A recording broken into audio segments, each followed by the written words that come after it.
Hello everyone, so in this video we are going to look at last night's game between India and Pakistan. This was a game that we've all been waiting for, the blockbuster event, and this game really did live up to the reputation and the standards that we expect from an India-Pakistan game. After the first innings, we thought that this was India's game, it would be an easy chase, but Pakistan's bowlers didn't let that be. India Pakistan games, we always expect a lot of tension, we always expect a lot of competition, and this game really showed us why there's so much hype around India Pakistan games. It's not just the geographical aspect, there's more to it because both of these teams are leading nations in international cricket, and the geographical aspect just adds even more competition and even more viewership to the game. So what was interesting is even though India won the toss, even though they chose to bowl first, the game wasn't one-sided. Usually in Dubai we expect one-sided games as a result of the toss and the toss influencing the outcome of the game. But this game wasn't like that. This game had ups and downs for both sides, and both sides rose up to the challenge. And even though India won, ultimately doing what is easier in Dubai, it wasn't that easy of a chase, right? Um, Also, we have to agree with the fact that Pakistan were a few runs short in their first innings, and one of the main things we have to highlight is Hardik Pandya's all-round capability. He's become a changed player ever since taking up that Gujarat Titans captaincy. Yes, we did see a severe dip in form, right?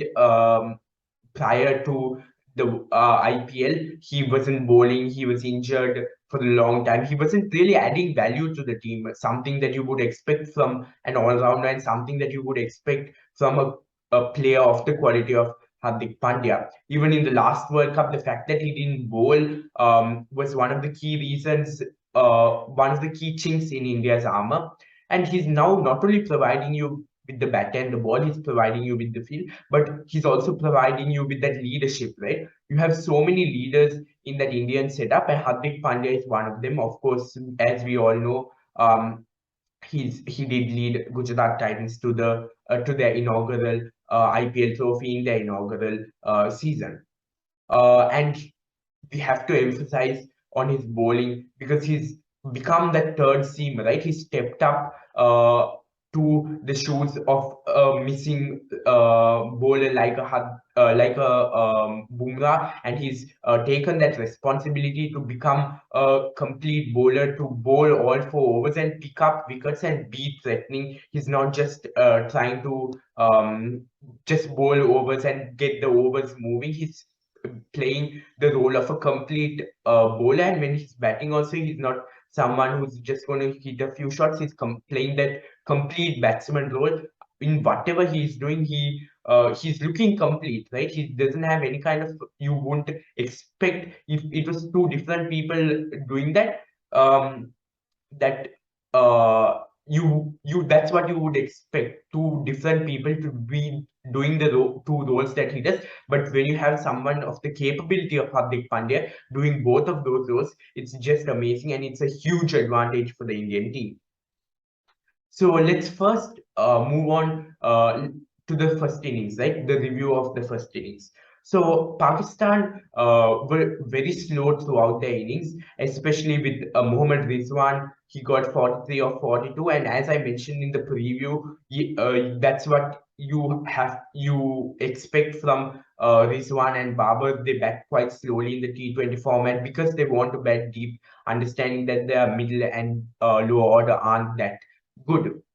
But the problem is if they eat too many balls, it prevents the other batsman from getting set, and it ultimately reduces your total. So had Rizwan gone on to hit a big score, yes, those 42 balls, playing those 42 balls, having eating those 42 balls would have been advantageous. But ultimately he didn't continue and he didn't go all the way. So this slow striking will continue to be problematic for Pakistan if they don't rethink their strategy. That's why even the preview I mentioned, bringing Fakhar Zaman to open, understanding that he's quite a hard hitter. And the short ball was quite effective, right? The short ball, the bouncer has gone, has boost in popularity among teams, especially with the many restrictions regarding bouncers, only one per over or two per over, depending on the format. So, as a result of those restrictions, teams don't really think of strategies involving the bouncer, but the bouncer is always a amazing weapon because it continues to scare batsmen, and a lot of batsmen, especially in the modern era, have a lot of weaknesses against the short ball. Um, and therefore India's bouncer barrage really helped them restrict Pakistan because they kept taking those early wickets. And we also can look at the uneven bounce, right? There was uneven bounce on the pitch, understanding that the pitch was the same one used the day before in the Sri Lanka versus Afghanistan game. So it wasn't a fresh pitch. Therefore, it was quite slow. Therefore, there was a chance for spinners to come. There was a lot of spin, but there was a lot still for the paces. Yes, it was slow, and that uneven bounce really kept doubting the batsman. Even if we look at Mohammad Rizwan's dismissal, we see that he got really low trying to ramp the ball. And he would have expected it to bounce more, but it didn't bounce as much as he expected, which was one of the examples of that uneven bounce challenging the batsman. If there wasn't uneven bounce, maybe that ball would have sailed over the boundary because he would have got the bounce that he wanted in order to play that ramp shot. So, with regards to the bouncer, Hardik Pandya is very strong with his short delivery. He always bangs the ball into the pitch. He always bends his back. Of course, he did have that back problem as well. So his bounce and his short delivery is one of his strengths when it comes to bowling, and he really showed it yesterday, picking up three crucial wickets, including that of Mohammad Rizwan. So, yet we have to agree with the fact that India's death bowling could have been better. They did let then Pakistan's number 11 in the form of Dahani hit 16 of 6. Had that not happened, the total would have been even lower and much more easier to chase. You don't want those tail ender runs causing you problems in the T20 format, particularly when chasing, because low order runs are the most threatening in any format of cricket, and especially the T20 game. Um, so India will have to improve on their death bowling. You have to understand that someone like a Bumrah is not present, but someone like a Bumrah is not going to be present for the World Cup as well, most probably. So you would expect someone like a Bhuvi to step up, and he's played that.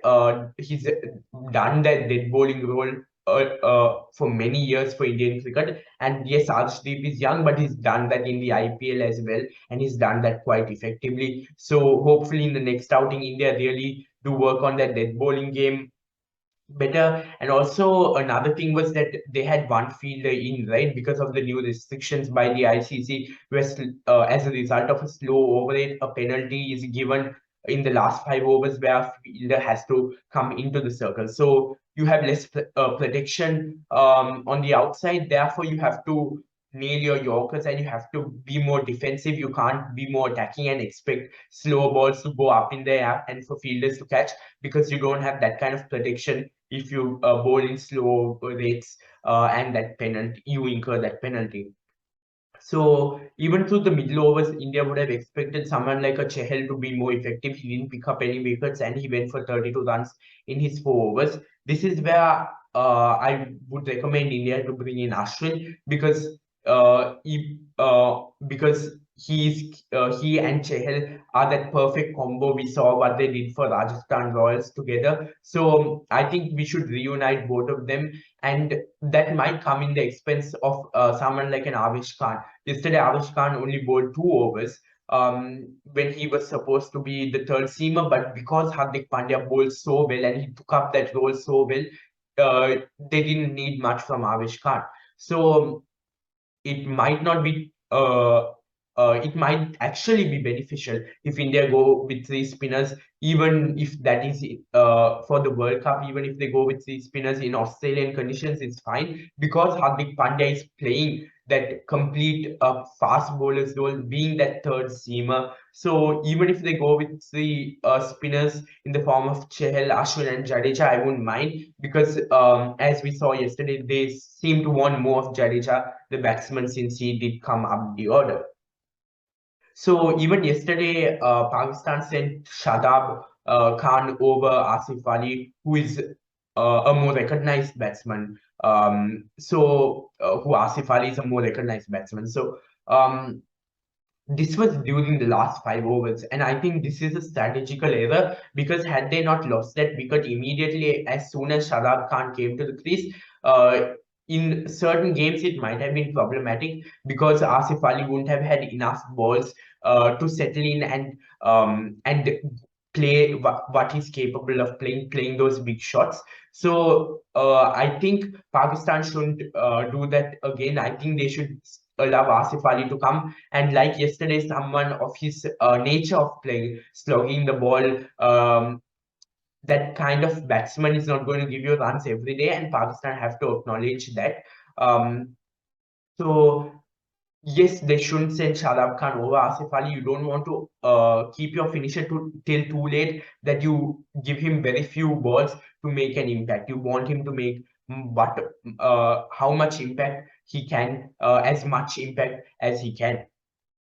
So Pakistan's batting wasn't that great. We can all agree on that, and that is because of their dependence on the top order. Even their middle order wasn't that good in the form of Iftikhar and Kushdil. They were trying to hammer the ball. They weren't trying to time the ball, and they were quite disappointing. They didn't try to at least milk the runs through. They could have done a better job. They could have stayed till the end. At least one of them should have stayed till the end, so that there was a set batsman in to exploit those last 5 overs. Yes, they did exploit those last 5 overs to some extent because of those low order runs, but obviously those low order runs are not going to come every day. Those are once in a time things. So now let's look at the second innings. As soon as the first innings finished, everyone was confident. Even the Pakistani players would have been confident that they were going to lose the match because 148 is 147 is nothing in the Dubai stadium. Yes, it is a big stadium, but as I mentioned, the toss place. Chasing is much more easier. Therefore, Pakistan would have hoped to at least reach the higher 160s or go on to 175, etc. That would have been a much more challenging total. Yes, the pitch was slow, and India did struggle in the chase. So around 15 runs would have made the difference. Pakistan would have won the game. So at the first innings mark, it was quite clear that India would win. But when we arrived at the first innings, as soon as the first ball was delivered, that was not what it was. As soon as Nasim Shah debuted, he did look nothing like a debutant, and this is because he does have international experience and he has played in things like the PSL. So he wasn't that nervous, and he bowled as if he has done this job for Pakistan numerous times, and he used that new ball to great extent. He got a lot of deviation from the pitch. He bowled good line and lengths, attacking the stumps and attacking the outside edge of the batsman, and ultimately getting KL Rahul out in the second ball with the ball that came back into him, and he chopped it on into his stumps. So in this top three, yes, there has been a lot of chatter around that, but we have to acknowledge the fact that KL Rahul hasn't had much of game time, nor has Virat. Um, so hopefully, with games under their belt in this Asia Cup, they'll be much better for the World Cup to come. So Nasim Shah had batsman guessing, right? There was a lot of play and misses of his bowling, balls that were just 1 centimeter away from the bat. Uh, could have gone either way. Batsman could have nicked it, and India could have been reeling at like a 5 for 3 as Sri Lanka were the day before this game. So what was impressive from the Pakistani bowlers was that they kept their pace uh, above 140s all the time. All three of them, whether it was Dahane, whether it was Naseem Shah, or whether it was or Hardik, them bowled at 140 plus clicks an hour. So that's what you expect. And as a result, the Indian batsmen were always on their feet. They weren't given any leeway. They weren't given any time to kind of get used to the pace, get used to the pitch, because the balls were coming fast and it was moving around. But this is where Pakistan should have exploited their situation better. Initially, they had two slips, and they did get the reward. They did get somewhat of a reward because Virat also could have been out on a duck had that catch at second slip of Naseem Shah's bowling been taken in the very first over itself.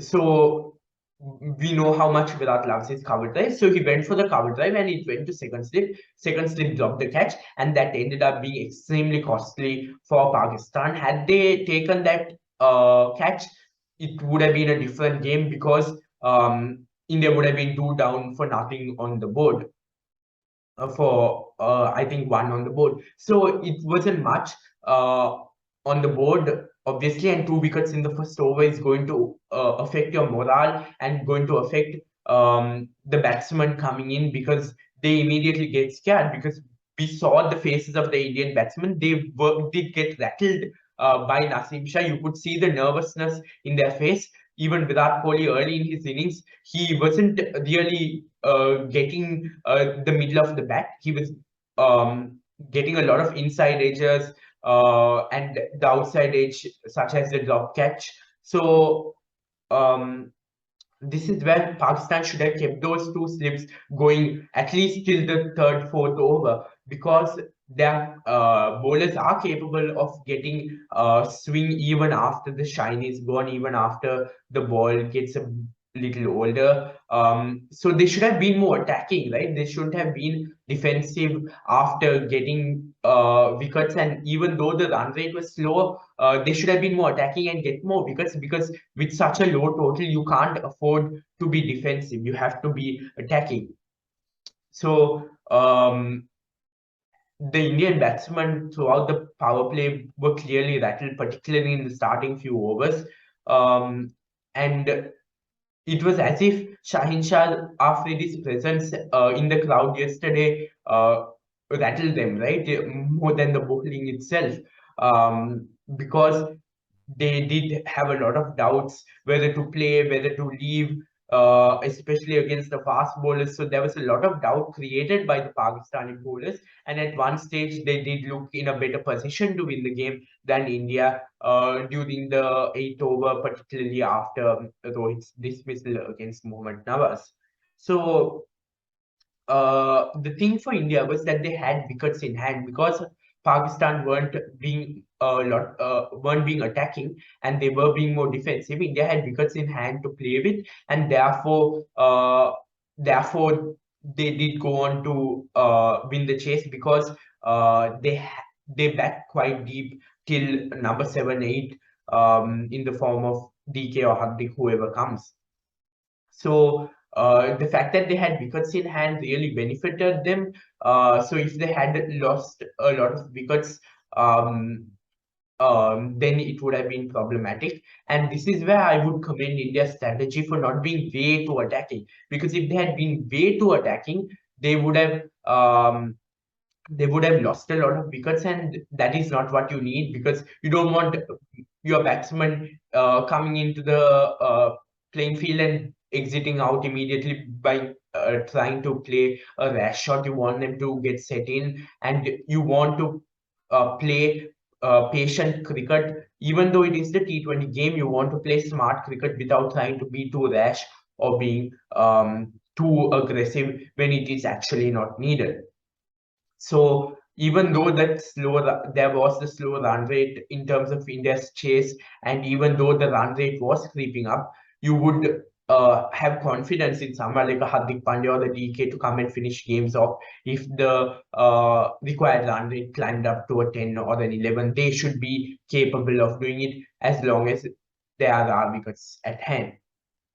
So even though Virat never really got set in, right? Yes, he did play a few amazing shots, especially the flick with the flick of the wrist and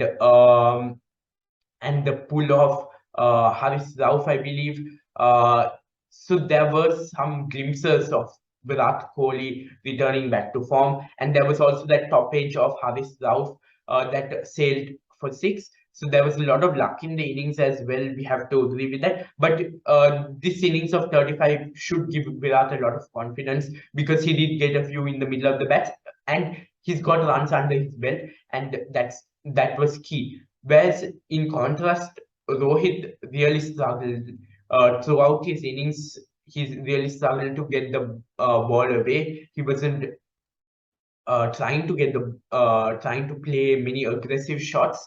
So Rohit really struggled yesterday, and ultimately that led to his dismissal uh, against Mohammad Nawaz. But I would have expected him not to go for that kind of shot, understanding his experience, because he did hit Mohammad Nawaz for the six. Just a ball before that, and then he tried to play that chip over long on. So that shot was not actually needed, but I think that the pressure of a lack of runs in the power play may have influenced him to play that kind of shot. So there was a lot of spin on offer. Shadab Khan bowled an amazing spell yesterday, 4 overs done for 19. So there was spin on offer, understanding that it was a used pitch, as I mentioned before. So in the middle overs also, India struggled to get many boundaries because the spinners were bowling such tight line and length, and India's batting number seven, top seven batting mostly comprises of right-handed batters. So the ball spinning away from them by the leg spinner and the left arm orthodox spinner was a bit challenging for them to navigate around. But Nawaz's 2 wickets of Rohit and Virat really got Pakistan much more into the game, and they would have also thought that they had a much better chance of winning. With Virat's shot of getting out, I'm not sure what was running through his mind. He just chipped it up in the air. That shot was really not needed. He was going really well till then, but when these things happen, he's been out of form. So such shots ultimately do come and spoil your innings. But ultimately, as I mentioned, this innings should give him confidence because after all, it is against his arch nemesis, Pakistan. So India sent Jadeja at number 4. I think this was a great move, particularly understanding that the spinners were operating at that time, and as I mentioned, the spinners were taking the ball away from the right-handers. So Jadeja is the only left-handed batter in the top 7. Therefore, he would be able to better navigate the spin when compared to the right-handers. And even though he didn't play too many attacking shots, he chose when to play those attacking shots, right? He didn't try to be too rash. He knew when to play those attacking shots, and that was extremely smart cricket. So it was great to see India thinking during the game and making instantaneous decisions, such as sending Jadeja at number 4. Usually, I don't like when teams tinker too much with their batting order without previous experimentation. But in this situation, it did work out, and there was good reasoning around why they actually sent Jadeja above. So I wouldn't say that they should send Jadeja every time at number 4, but depending on the situation, depending on how many wickets have fallen, etc., they should make instantaneous decisions and weigh the pros and cons and send batsmen out. So later on, we saw Hardik Pandya's innings. It was a case for the fast bowlers of faster you bowl, faster you go, right, to the boundary. So Hardik used the pace that the Pakistani bowlers offered, and well, he's played such innings before as well, right? You would expect someone of his capability to play such innings. What I really remembered was the innings that he played in Australia in the third T20I, winning that series for India down under in the T20 international series. So he played that finishing role when India weren't in that good of a position. So this 33 of 17 balls really cements Hardik Pandya as a proper all-rounder, and um, especially understanding that he hasn't really been bowling as of recent in a few months ago. But now he's got the bowling under control, his batting under control, his leadership under control. Anything you tell him to do, he's going to do it for you. So Pakistan left Nawaz for the last over. Um, Maybe that wasn't the idea thinking around it, but I think thinking was that bowl my fast bowlers, get them to get a few wickets. Then I won't have to worry if I'm bowling to the death. That would have been Babar Azam's thinking, and that's why he would have bowled the fast bowlers before bowling Mohammad Nawaz, because he would have expected his fast bowlers to deliver for him with some wickets. Therefore, this was an extremely balanced game. I would say there were moments where India were on top, particularly in the first innings, and then there were moments that Pakistan were on top, such as the death overs in the first innings, and then in the early part of the second innings, where their bowlers and their fast bowlers really came to the party and really made that chase look much more difficult than it should have been. So yes, this was an amazing game of an India-Pakistan. We will probably obviously see another India-Pakistan game in the Super 4 stage, and maybe a final, an India-Pakistan final in the Asia Cup, and then there'll be an India-Pakistan game in the World Cup as well. So this encounter of India-Pakistan has really set the tone for the next few India-Pakistan games that we'll expect to see, whether it's in this Asia Cup or the World Cup. So we've got a lot of India-Pakistan lined up, and this game really did impress us all and has really lived up to the reputation and the kind of cricket that we expect from an India-Pakistan game. And ultimately, India did take revenge over Pakistan after defeat against Pakistan in the last World Cup. So this would probably be like a revenge kind of situation, but we shouldn't think of it that way. We should see it as a game of cricket, and we should see it as a comradeship, right, between India and Pakistan. Although there's that rivalry, we see great comradeship between the Indian and Pakistani players. There's a lot of friendship around them, so it's not all about rivalries, right? So it's great to see that the game goes beyond just cricket and beyond just political rivalries, because after all, sports is there to unite people. And this game, even though India won, would have put a smile on Pakistani fans' faces, understanding that Pakistan was on top at certain points of the game. And after all, it was a great game of cricket. Therefore, let's look forward to the next game of the Asia Cup, and let's hope that the next India-Pakistan encounter is equally as good. Thank you.